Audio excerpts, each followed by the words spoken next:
Saskia peeked over the red ridge, her ears twitching with excitement.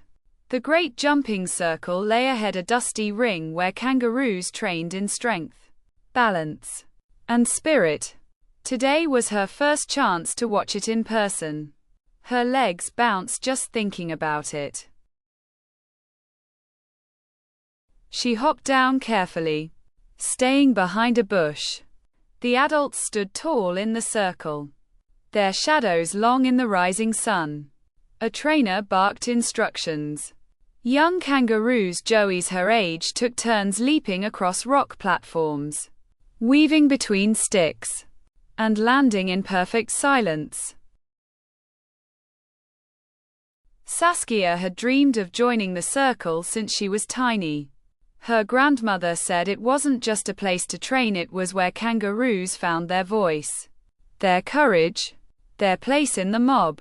But only the best were invited, and you had to follow the rules. Later that day, she overheard whispers. A new Joey, Jin, had been turned away. He was smaller than most and had a crooked leg from birth. "Hell, slow us down," one older jumper had said. "The circle is for the strong." Saskia's chest tightened. Jin was kind, thoughtful, and smart. He knew every trail, every hidden spring. But now he sat alone under a eucalyptus tree, eyes on the ground. No one had spoken up for him, not even Saskia.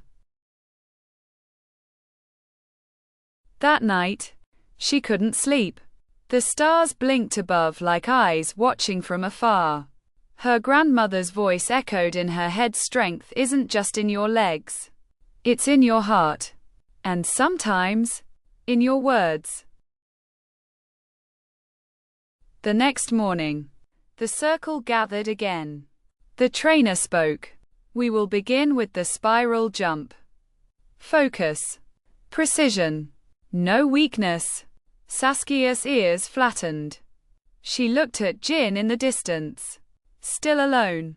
Her feet twitched, but not from excitement, from fire. She hopped into the circle before her name was called. Gasps rose. The trainer frowned. "Saskia, wait your turn." But she stood tall. Her voice trembled. "Why can't Jin join us?" Silence. Even the wind held its breath. The trainer shifted. "He doesn't meet the standards. His leg, he could be hurt. He's not ready." Saskia looked around. Eyes avoided hers. Did anyone ask him what he can do? Did anyone try to help him train? The trainer didn't answer.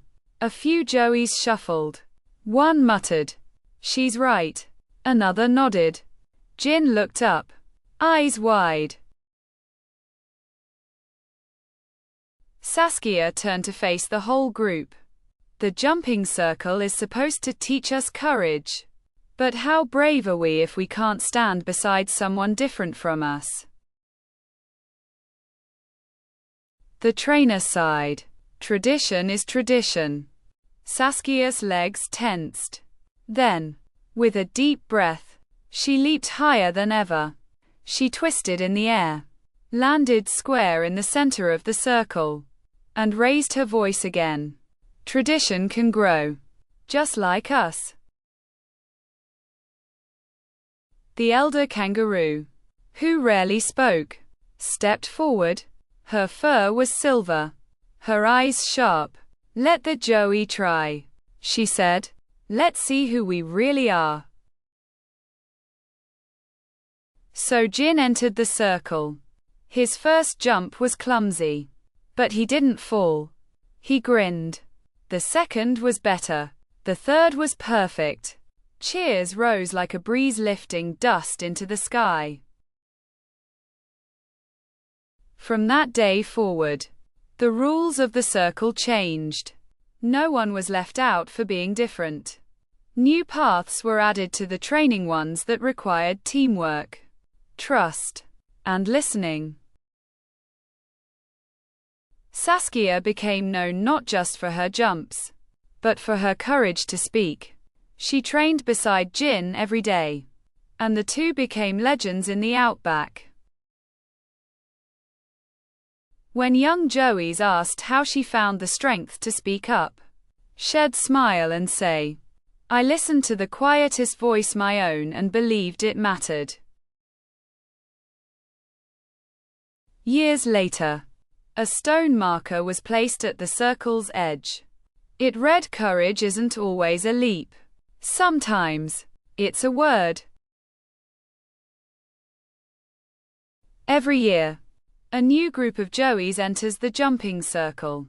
They leap, fall, cheer, and learn. But before they begin, someone always tells Saskia's story. And in the hush before the first jump, when the sun hits the ring just right, it's said you can still hear her voice in the wind, saying, "Everyone belongs." The mob became stronger, not because they excluded, but because they embraced. They jumped not just for glory, but for each other. And Saskia, she still trains sometimes, but mostly she sits by the edge, encouraging the next voices to rise. Because speaking up didn't just change the circle, it changed everything.